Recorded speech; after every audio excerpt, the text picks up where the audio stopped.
নমস্কাৰ। আজি আমি লৈ আহিছোঁ নাম্বাৰ ছিষ্টেমৰ 10টা গুৰুত্বপূৰ্ণ প্ৰশ্ন।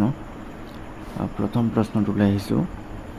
প্ৰথম প্ৰশ্নটো আপোনালোকে দেখিবলৈ পাইছে যে 1 + 3 + 5 + 7 তেনেকৈ ... 97 পৰ্যন্ত আছে। অৰ্থাৎ প্ৰথম 97টা অযুগ্ম সংখ্যাৰ যোগফল। এনেধৰণৰ অংক দেখিলে আপোনালোকে প্ৰথম যিটো নাম্বাৰ আৰু লাষ্ট যিটো নাম্বাৰ এই দুটা নাম্বাৰ যোগ কৰি দিব আৰু ইহঁতক 2ৰে ডিভাইড কৰি যিটো সংখ্যা পায় তাৰ বৰ্গমূল উলিয়াই দিব। তো এই ক্ষেত্ৰত আমি দেখিবলৈ পাম 1 + 97 = 98 আৰু 98ক যদি আমি 2ৰে যদি ডিভাইড কৰোঁ তেতিয়াহ'লে পাম আমি এনচাৰ 49।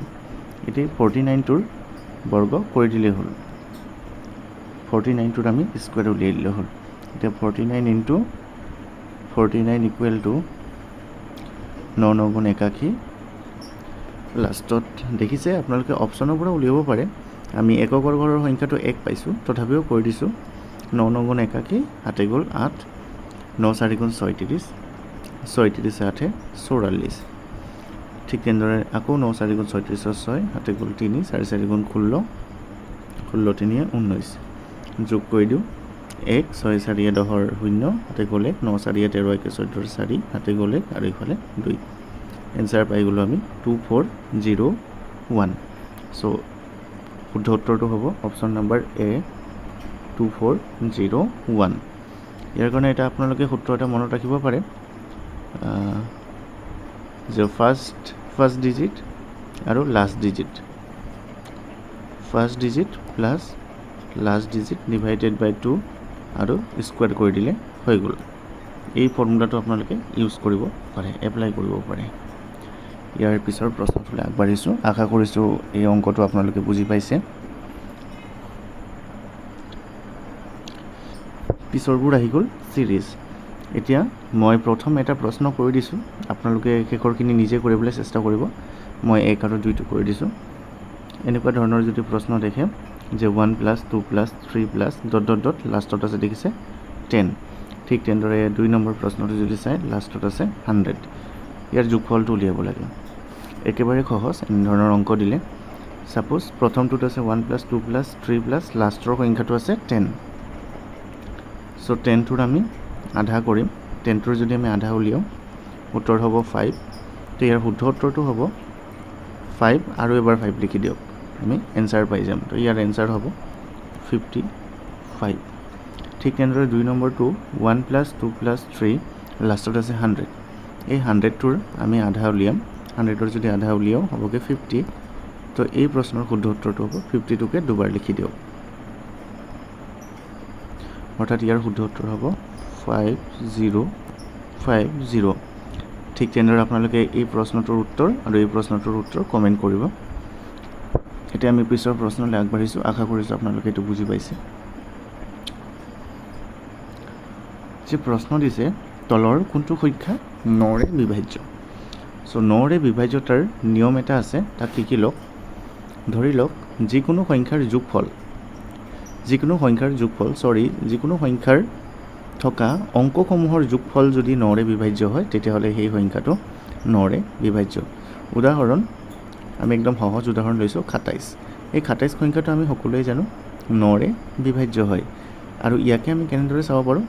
ইয়াত থকা অংকবোৰ যোগ কৰক। 2 আৰু 7। 2 আৰু 7 যদি যোগ কৰোঁ যোগফল পাইছোঁ আমি 9। এই 9টো 9ৰে বিভাজ্য, গতিকে 27টো 9ৰে বিভাজ্য।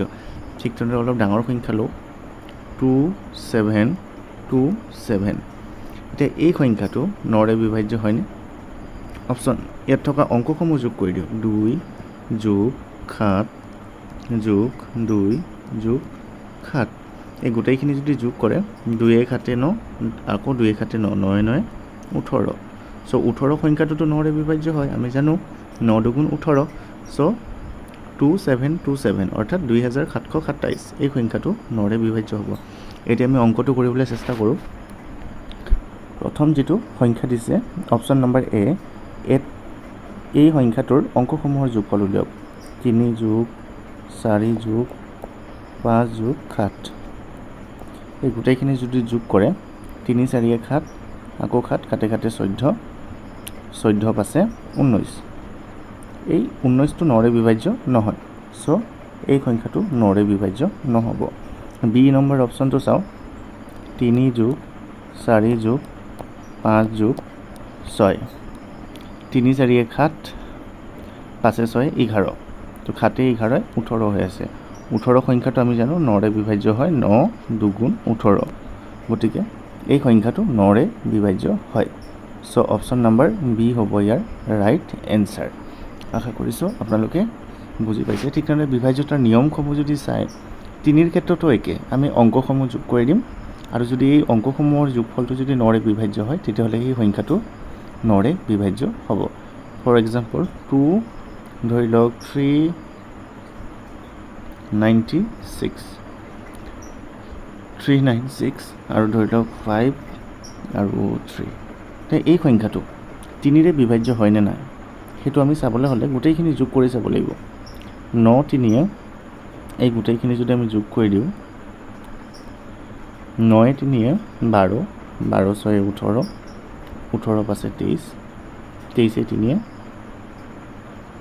3 26 আকৌ এবাৰ যোগ কৰিছো 9 3 12 12 6 18 18 পাছে 23 23 3 26 এটা 26 সংখ্যাটো কিন্তু 3ৰে বিভাজ্য নহয় সো এই সংখ্যাটো অৰ্থাৎ 3965 এই সংখ্যাটো 3ৰে বিভাজ্য নহব আৰু এটা যদি সংখ্যাটা যদি অংকটো যদি বঢ়াই দিও আৰু এটা অংক যদি বঢ়াই দিও তেতিয়া হলে চাব ইয়াৰ যোগফলটো কিন্তু তেতিয়া 27 হৈ আছে এই গোটেইখিনি অংক যদি আমি যোগ কৰি দিও তাৰ যোগফলটো 27 হৈ আছে 27 সংখ্যাটো 3ৰে বিভাজ্য হয় 27ক যদি আমি 3ৰে ডিভাইড কৰো আমি জানো 3 9 গুণ 27 9 এই 27 অৰ্থাৎ সংখ্যাটোত থকা অংকসমূহৰ যোগফলক যদি 3ৰে আমি বিভাজ্য কৰিব পাৰিছো হৰণ কৰিব পাৰিছো তেতিয়ালে সেই গোটেই সংখ্যাটোৱে 3ৰে বিভাজ্য হ'ব আশা কৰিছো আপোনালোকে বুজি পাইছে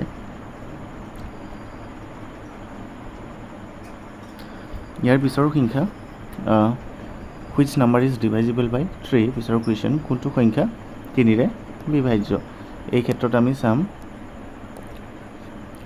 ইতিমধ্যে আপোনালোকক বুজালোৱে যে 3ৰে বিভাজ্য কেতিয়া হয় যেতিয়া সংখ্যা এটাত থকা অংকসমূহৰ যোগফলৰ 3ৰে যদি বিভাজ্য তেতিয়ালে সেই গোটেই সংখ্যাটোৱে 3ৰে বিভাজ্য এতিয়া আমি অপচন এ টো চাম কি আছে 2 + 3 + 4 + 5 +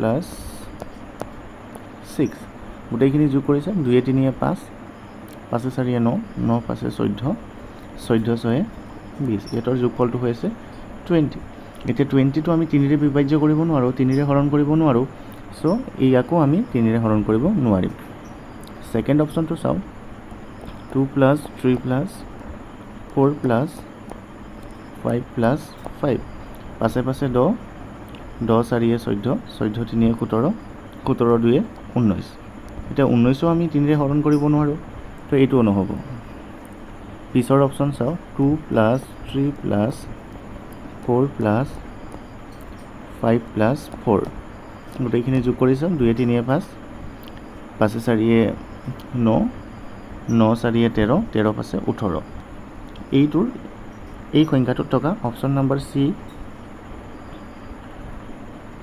এই সংখ্যাখিনিত থকা অংকসমূহৰ যোগফল কিন্তু 18 আৰু 18 টো 3ৰে বিভাজ্য হয় আমি জানো 3 6 গুণ 18 সো এই সংখ্যাটোক 3ৰে বিভাজ্য হ'ব তো ইয়াৰ কাৰেক্ট আনসাৰ হ'ব অপচন নম্বৰ সি 2 3 4 5 4 একেবাৰে সহজ আপোনালোকে যোগ কৰিব প্ৰথমে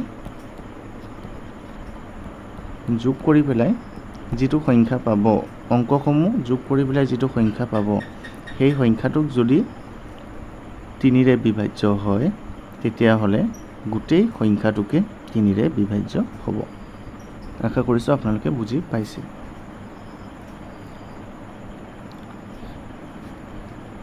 তাৰ পিছৰ প্ৰশ্ন যে তলৰ কোনটো সংখ্যা 4ৰে বিভাজ্য এতিয়া 4ৰে বিভাজ্যতাৰ নিয়মটো আপোনালোকে জানি লওক সাপোজ মই উদাহৰণৰ কাৰণে এটা সংখ্যা লিখিছো 2 4 5 1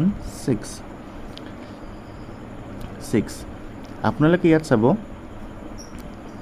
একক আৰু দহকৰ স্থানৰ থকা অংকবোৰেৰে গঠিত সংখ্যাটোনো কি? ইয়াৰ এককৰ স্থানত আছে 6, দশকৰ স্থানত আছে 1, সংখ্যাটো হৈ গৈছে 16। এই শেষৰ দুটা অংকৰে গঠিত সংখ্যাটোক যদি আমি 4ৰে বিভাজ্য কৰিব পাৰোঁ তেতিয়াহ'লে আমি গোটেই সংখ্যাটোকে 4ৰে বিভাজ্য কৰিব পাৰিম। এতিয়া চাওক 16ক আমি 4ৰে বিভাজ্য কৰিব পাৰোঁ। 16ক যদি আমি 4ৰে যদি হৰণ কৰোঁ তেতিয়াহ'লে এনচাৰ আমি 4য়ে পাম। অৰ্থাৎ ইয়াৰ শেষৰ দুটা অংকৰে গঠিত সংখ্যাটোক আমি 4ৰে বিভাজ্য কৰিব পাৰিছোঁ, সেয়েহে এই সংখ্যাটোক 4ৰে বিভাজ্য কৰিব পাৰিম। আশা কৰিছোঁ আপোনালোকে নিয়মটো বুজি পাইছে। এতিয়া আমি প্ৰশ্নটোলৈ আগবাঢ়োঁ। অপশ্যন নম্বৰ চি আপোনালোকে চাবলৈ পাইছে, শেষত কি আছে 16। এতিয়া 16টোকতো আমি 4ৰে হৰণ কৰিব পাৰোঁৱেই, হয়নে নহয় বাৰু? 4ৰে হৰণ কৰিব পাৰোঁ, সেইকাৰণে অপশ্যন নম্বৰ চিয়ে হ'ব ইয়াৰ ৰাইট এনচাৰ। অপশ্যন নম্বৰ 1 চাওক, লাষ্টত কি আছে 57। 57ক আমি হৰণ কৰিব নোৱাৰোঁ, তো এই সংখ্যাটোক আমি হৰণ কৰিব নোৱাৰিম। ইয়াতো 57 আছে, ইয়াকো আমি হৰণ কৰিব নোৱাৰিম। ইয়াত 42 আছে, আমি জানো 4 গুণ 40, 4 গুণ 40, আমি 42টো পোৱা নাই ক'তো, আৰু 4 11 44, অৰ্থাৎ 4ৰেতো প্ৰতিটো হৰণ নাযায়, সেইকাৰণে ডি নম্বৰ অপশ্যনো নহ'ব। শুদ্ধ উত্তৰটো হ'ব অপশ্যন নম্বৰ চি। পিছৰ প্ৰশ্নলৈ আগবাঢ়োঁ। Which number is divisible by 8? কোনটো সংখ্যা 8ৰে বিভাজ্য? এতিয়া 4ৰ বিভাজ্যতাৰ নিয়মটো কি আছিলে, যে শেষৰ দুটা অংকৰে গঠিত সংখ্যাটো যদি 4ৰে বিভাজ্য হয়, 4ৰে হৰণ কৰিব পাৰোঁ, তেতিয়াহ'লে গোটেই সংখ্যাটোকে আমি 4ৰে হৰণ কৰিব পাৰিম। এতিয়া 8ৰ ক্ষেত্ৰত আপোনালোকে শেষৰ 3টা অংকৰে গঠিত সংখ্যাটো ল'ব। এতিয়া অপশ্যন নম্বৰ 1 চাওক, শেষৰ 3টা অংকৰে গঠিত সংখ্যাটো কি আছে 567। এতিয়া 567ক আমি 8ৰে হৰণ কৰিব পাৰোঁনে? 7 8 গুণ 56, বাচিলে 7। এতিয়া 7টোকতো আমি ভাগে কি পাইছোঁ 7, ভাগে 0 ওলাব লাগিব। বি নম্বৰ অপশ্যনৰ শেষৰ 3টা অংকৰে গঠিত সংখ্যাটো 568, ইয়াক আমি হৰণ কৰি চাম। 8ৰে হৰণ কৰিলোঁ, 7 8 গুণ 56 আৰু 8 গুণ 8, সম্পূৰ্ণৰূপে বিভাজ্য হৈছে। গতিকে অপশ্যন নম্বৰ বিয়ে হ'ব ইয়াৰ ৰাইট এনচাৰ। মনত ৰাখিব 8ৰ বিভাজ্যতাৰ নিয়ম, শেষৰ 3টা অংকৰে গঠিত সংখ্যাটো যদি 8ৰে বিভাজ্য হয় তেতিয়াহ'লে আমি গোটেই সংখ্যাটোকে 8ৰে বিভাজ্য কৰিব পাৰিম। আশা কৰিছোঁ আপোনালোকে এই প্ৰশ্নটো বুজি পাইছে। এতিয়া 11ৰে বিভাজ্যতাৰ নিয়ম। 11ৰে বিভাজ্যতাৰ নিয়মটো আপোনালোকে মন দিব। আমি ফাৰ্ষ্টত অপশ্যন নম্বৰ এ লৈ লৈছোঁ। অপশ্যন নম্বৰ এত কি আছে, যুগ্ম স্থানত থকা সংখ্যাসমূহ আপোনালোকে এনেকৈ ল'ব, এটা এৰি এটা ল'ব। অপশ্যন নম্বৰ এত ছাপ'জ কেনেকৈ কৰিছোঁ চাব, 6 যোগ কৰিলোঁ, 1টো নকৰোঁ, এতিয়া 5 যোগ কৰিলোঁ, তাৰপিছত আকৌ 5টো যোগ কৰিলোঁ। প্ৰথমে আমি অযুগ্ম স্থানত থকা সংখ্যাসমূহ লৈছোঁ, 6 5 আকৌ 5, এই গোটেইখিনি যোগ কৰিলে 5 5 10, 10 6 16। তাৰপিছত যোগ কৰিব যুগ্ম স্থানত থকা সংখ্যাসমূহ, যেনেকৈ 1, তাৰপিছত আহি গ'ল 4। এতিয়া 1 আৰু 4 যোগ কৰিলে আমি কি পাইছোঁ 5। এতিয়া আপোনালোকে বিয়োগফল উলিয়াই দিয়ক, ডাঙৰ সংখ্যাটো যিটো পাইছে তাৰ পৰা সৰুটো বিয়োগ কৰি দিয়ক। এতিয়া আমি 16ৰ পৰা যদি 5 বিয়োগ কৰোঁ তেতিয়াহ'লে আমি পাম 11। এতিয়া এই 11 সংখ্যাটোতো 11ৰে বিভাজ্য হয়, 11 গুণ 11, গতিকে এই গোটেই সংখ্যাটোকে 11ৰে বিভাজ্য হ'ব। ইয়াৰ ৰাইট এনচাৰ হ'ব অপশ্যন নম্বৰ এ। কৰি দেখাই দিছোঁ,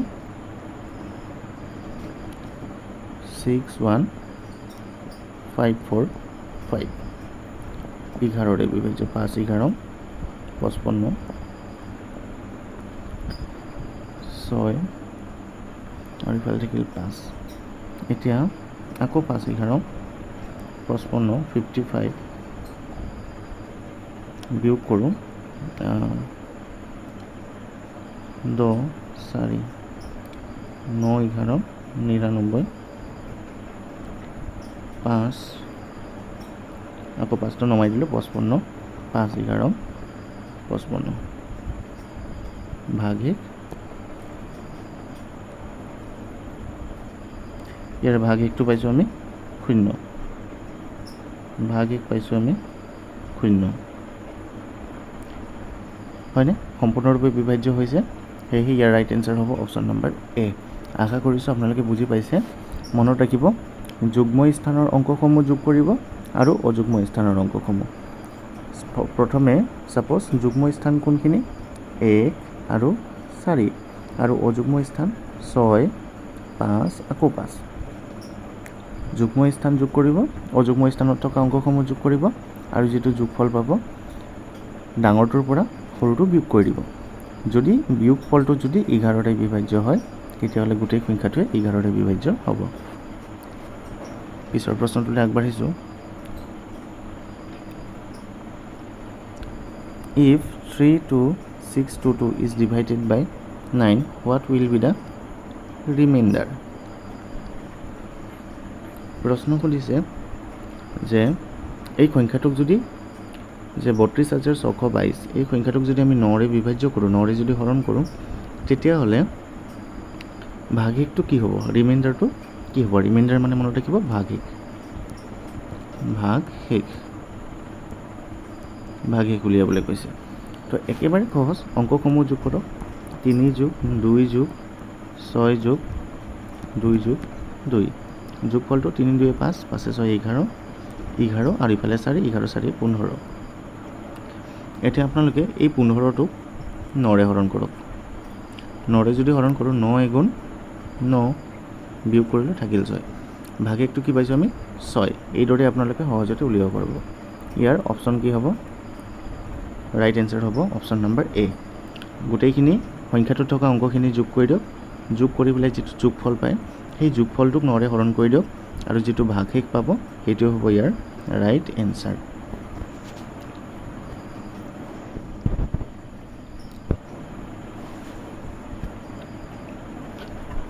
পিছৰ প্ৰশ্ন if 971a8 ইয়াত এই এৰ জায়গাত কি হ'ব সংখ্যাটো যদি এই সংখ্যাটোক যদি 9 ৰে 8 ৰে বিভাজ্য কৰিব পাৰি তেতিয়াহ'লে এই এৰ ঠাইত কি বহিব কোনটো সংখ্যা হ'ব লাগিব অৰ্থাৎ দশকৰ স্থানত থকা সংখ্যাটো কি হ'লে আমি গোটেই সংখ্যাটোক 8 ৰে বিভাজ্য কৰিব পাৰিম এতিয়া 8 ৰ বিভাজ্যতাৰ নিয়মসমূহ কি আছিল শেষৰ তিনিটা অংকৰে গঠিত সংখ্যাসমূহ যদি 8 ৰে বিভাজ্য হয় তেতিয়াহ'লে আমি গোটেই সংখ্যাটোকে 8 ৰে বিভাজ্য কৰিব পাৰিম এতিয়া এই এৰ স্থানত কি বহিব লাগিব চাওক আমি অপশ্যনৰ পৰা কৰিব পাৰোঁ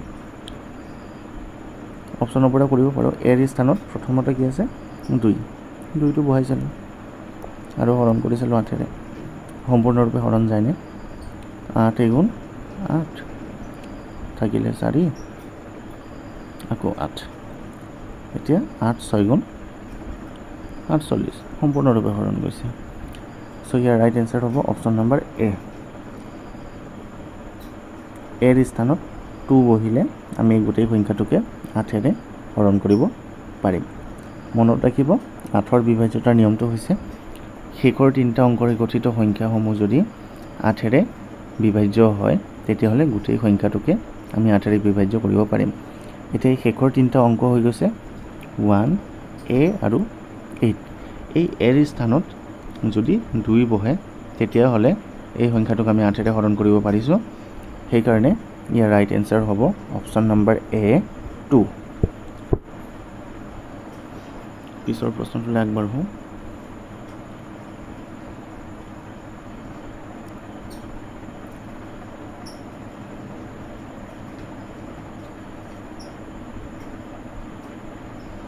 (1 + 3 + 5 + 7 + 9 + 11 + 13 + 15 + 17 19 আৰু 21 এই প্ৰশ্নটো আপোনালোকে কৰিবলৈ চেষ্টা কৰিব ইয়াৰ ৰাইট এনসাৰটো কি হ'ব এইটো আপোনালোকে নিজে কৰিবলৈ চেষ্টা কৰিব প্ৰথম প্ৰশ্নটো আপোনালোকে চাই ল'ব পাৰে প্ৰথম অংকটো মন কৰক ভিডিঅ'টো আৰম্ভণিতে যেটো অংক কৰা হৈছিল সেই তেনেকৈ কৰিব লাগিব মই শৰ্টটো কৈ দিছোঁ সহজটোকে কৈ দিছোঁ আপোনালোকে টানটো কৰিব ইয়াৰ লাষ্ট অপশ্যন প্ৰথম সংখ্যাটো কি আছে 1 আৰু শেষৰ সংখ্যাটো কি আছে 9 এতিয়া আমি চাব এই দুটা আমি যোগ কৰিম 1 + 9 আৰু ইয়াক 2ৰে হৰণ কৰি যিটো পাম তাক আমি বৰ্গ কৰি দিম। এতিয়া 1 আৰু 9 যোগ কৰিলে হৈ আছে 10। 10ক আমি 2ৰে হৰণ কৰিলে পাম 5। এতিয়া 5ৰ বৰ্গ কি হয় আমি জানো, 5 5 গুণ 25। এইটোৱে হ'ব ইয়াৰ ৰাইট এনচাৰ। আশা কৰিছোঁ আপোনালোকে বুজি পাইছে। এতিয়া এই প্ৰশ্নটো আপোনালোকে যদি কৰে কি কৰিব লাগিব, প্ৰথম সংখ্যাটো আৰু শেষৰ সংখ্যাটো যোগ কৰক। 1 যোগ 21 2ৰে হৰণ কৰক আৰু ইয়াৰ স্কুৱাৰ কৰি দিওঁ। এতিয়া 1ৰ লগত 21 যোগ কৰিলে হৈ আছে 22। 22ক 2ৰে হৰণ কৰিলে পাম আমি 11। 11ৰ যদি স্কুৱাৰ কৰোঁ 11 পূৰণ 11 সমান আমি জানো 11 11 121। এইটো হ'ব ইয়াৰ ৰাইট এনচাৰ। ইয়াৰ পিছৰ প্ৰশ্নলৈ আগবাঢ়ো। সৰি, আজিলৈ ইমানতে সমাপ্ত। আপোনালোকে কমেণ্টত জনাব আপোনালোকৰ এই প্ৰশ্নখিনি কেনেকুৱা লাগিলে। আচলতে টান প্ৰশ্ন নহয়, যথেষ্ট কঠিন প্ৰশ্ন নহয় বাৰু, সহজ প্ৰশ্ন। আৰু পৰীক্ষাত সাধাৰণতে এনেধৰণৰ প্ৰশ্নই আহে আৰু আমি কেতিয়াবা আমাৰ সহজ প্ৰশ্নই ভুল হৈ যায়। আজি কি কি শিকিলোঁ অকণমান আলোচনা কৰি দিছোঁ। চাওক, প্ৰথমে 2ৰে বিভাজ্যতাৰ নিয়ম। 2ৰে বিভাজ্যতাৰ নিয়মটো কি হয় মনত ৰাখিব, যুগ্ম সংখ্যাখিনি আমি 2ৰে হৰণ কৰিব পাৰোঁ আৰু যিখিনি অযুগ্ম সংখ্যা থাকে সেইখিনিক আমি 2ৰে হৰণ কৰিব নোৱাৰোঁ। যুগ্ম সংখ্যা কোনবোৰ, যিবোৰ সংখ্যাৰ এককৰ স্থানত কি থাকে 0 2 4 6 আৰু 8 থাকে। এইবোৰ সংখ্যা হৈছে যুগ্ম। এইখিনি হৈ গৈছে যুগ্ম সংখ্যা। যুগ্ম সংখ্যা মনত ৰাখিব। আৰু অযুগ্ম কোনখিনি,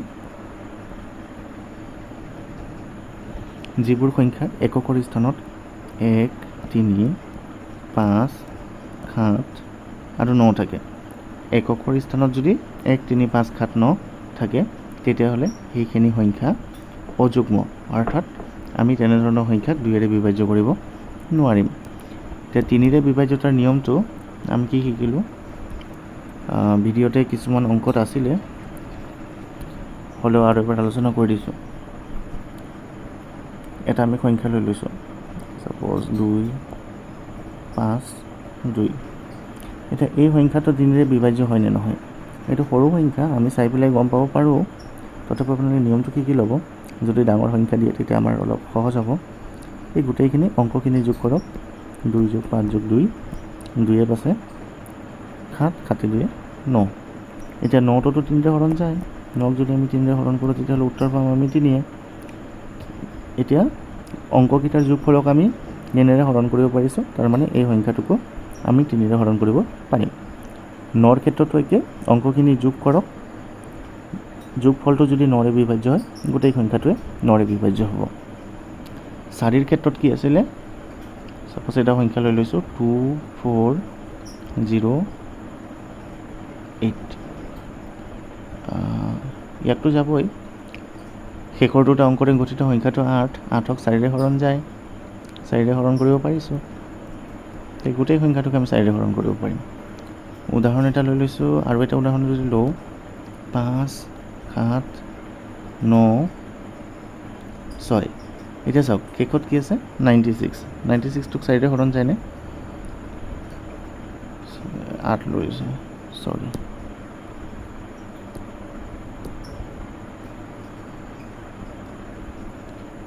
4 2 8, 9ৰ পৰা 8 গ'ল, থাকিলে 6, 4 4 16। শেষৰ দুটা অংকৰে গঠিত সংখ্যাটোক 4ৰে হৰণ গৈছে, তো গোটেই সংখ্যাটোকে 4ৰে হৰণ যাব। তাৰপাছত আহিলে 5ৰ বিভাজ্যতাৰ নিয়ম। 5ৰ বিভাজ্যতাৰ নিয়মটো একেবাৰে সহজ। যদি এককৰ স্থানত 0 নাইবা যদি 5 থাকিছে, যদি এককৰ স্থানত 0 নাইবা 5 আছে, গোটেই সংখ্যাটোকে 5ৰে বিভাজ্য হ'ব। উদাহৰণৰ কাৰণে লৈ লৈছোঁ 3 4 9 6 7 5। এককৰ স্থানত কি আছে 5 আছে, গোটেই সংখ্যাটোকে 5ৰে বিভাজ্য কৰিব পাৰিম। এতিয়া আহিলে 6ৰ বিভাজ্যতাৰ নিয়ম।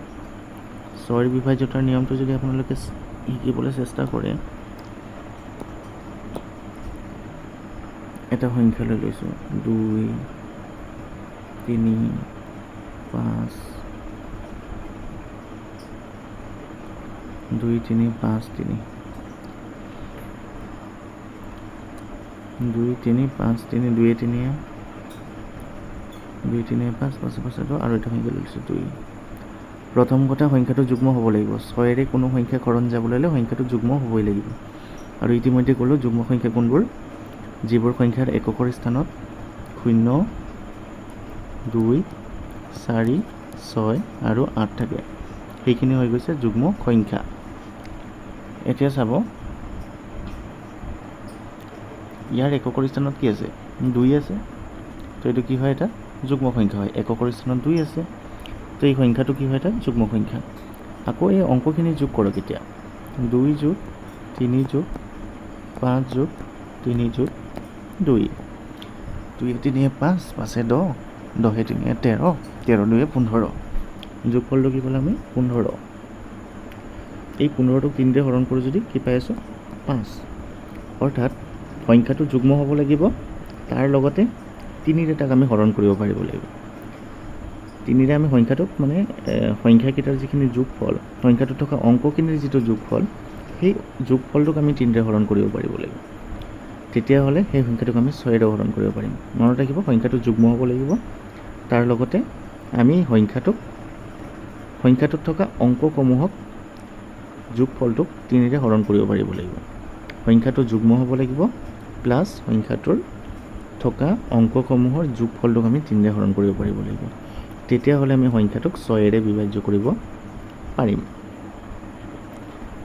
আজিৰ ভিডিঅ'টোত ইমানেই। ইয়াৰ পিছৰ ভিডিঅ'টো আমি আলোচনা কৰিম 7ৰ বিভাজ্যতাৰ নিয়ম, 9ৰ বিভাজ্যতাৰ নিয়ম, 8ৰ, তাৰপিছত 11, 13, 15, এই গোটেইখিনি সংখ্যাৰে আমি বিভাজ্যতাৰ নিয়মসমূহ আলোচনা কৰিম। চ' আজিলৈ ইমানেই।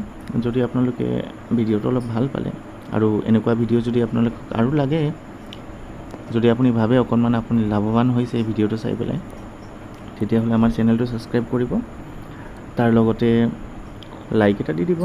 আৰু যদি বেয়া পাইছে তেতিয়াও কমেণ্টত জনাব যে কিখিনি বেয়া হৈছে, সেইখিনি জনাব, চেষ্টা কৰিম ভাল কৰিবলৈ।